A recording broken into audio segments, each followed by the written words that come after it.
Hello, good morning everyone. Standard 5th, subject English, lesson number 10. Today we are going to start next activity. Activity number 4. Adjectives are describing words. Adjective हमें noun और pronoun के बारे में describe करते हैं कि वो कैसा है, उसकी साइज़ के बारे में, उसकी क्वालिटी के बारे में, उसके शेप के बारे में, नंबर्स के बारे में हमें कुछ एक्स्ट्रा इन्फॉर्मेशन देता है.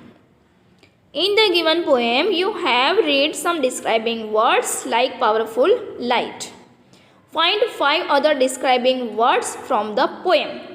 तो अभी हमने जो पोएम क्लियर की थी लास्ट वीडियो में द सुप्रीमो, तो उसमें बहुत सारे एग्जेक्टिव वर्ड्स हैं. तो उसमें से आपको 5 एग्जेक्टिव्स फाइंड आउट करके यहाँ पे डाउन साइड पे लिखने हैं. Okay.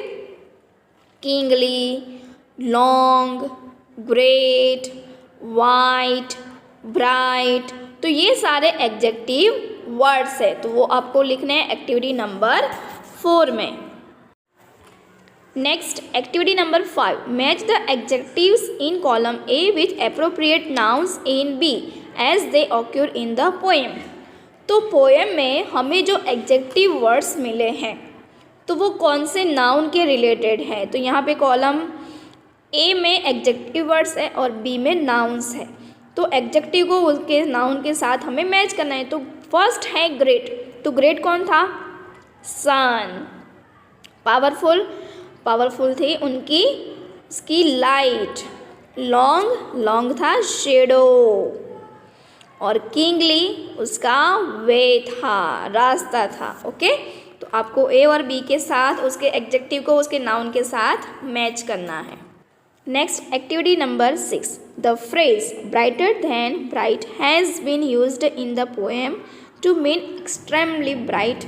It is used for the sun. तो ये जो phrase है brighter than bright वो sun के लिए यूज़ किया गया है. Read the following phrases and associate them with something or someone you know. तो नीचे आपको डाउन साइड पे और भी एक्स्ट्रा फ्रेजेस दिए गए हैं.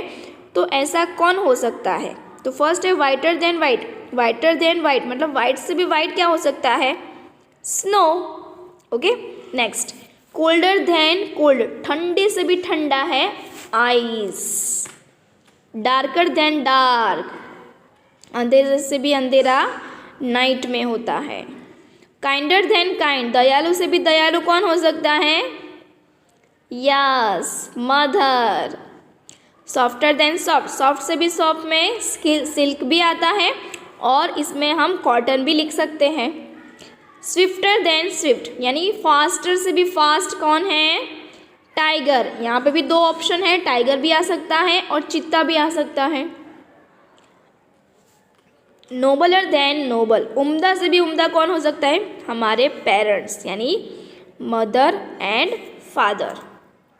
So write this activity in English textbook only.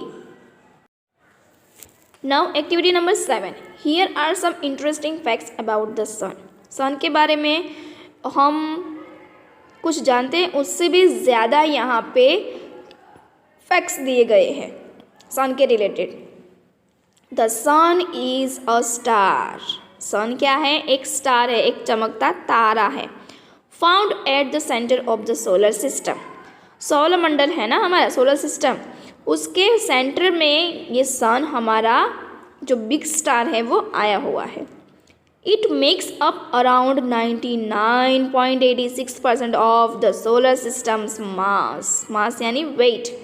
Solar system का जो वजन होता है ना उसकी कंपैरिजन में सन का वजन है 99.86%. At around 13,92,000 kilometers wide. सन की पौड़ाई कितनी है? 13,92,000 kilometers. The sun's diameter is about 110 times wider than the earth.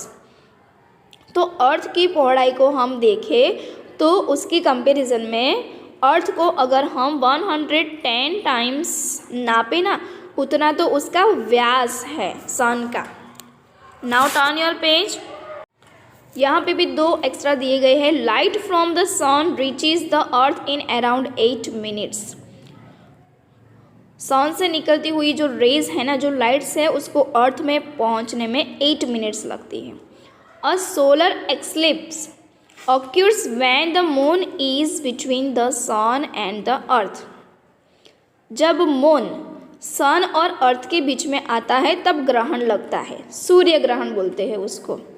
Okay, तो ऐसे ही कुछ फैक्ट्स हमें मून के बारे में भी फाइंड आउट करने हैं इंटरनेट पे सर्च करके। तो यहाँ पे मैंने 5 फैक्ट्स लिखे हैं। Moon is earth's only natural satellite. The moon surface is actually dark, यानी कि मून के पास खुद की तो कोई लाइट है नहीं, तो एक्चुअली में मून जो है वो डार्क है। There is water on the moon, moon पे पानी भी पाया गया है।